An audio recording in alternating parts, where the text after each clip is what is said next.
Fandishe de dana gobara nando agobara shagentiya. Fandishe de dana gobara nando agobara shagentiya. Fandishe de dana gobara nando agobara shag. Adarash nuguda fandishe. Yerosan hoggan an kormataf olbawsani. Gaddisa Abdullahi khunman nanje.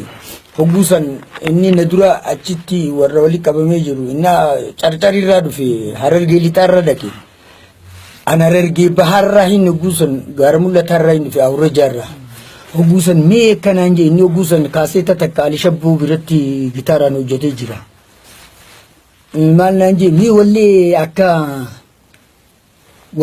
Shabbuujee fi maarrii daddaa isaa jennaaniin hoggusan gaa wanni inni na gaafate san na jala buute beekte Hogambu fandishe achumarra fandishe nammattansa maachira fandishe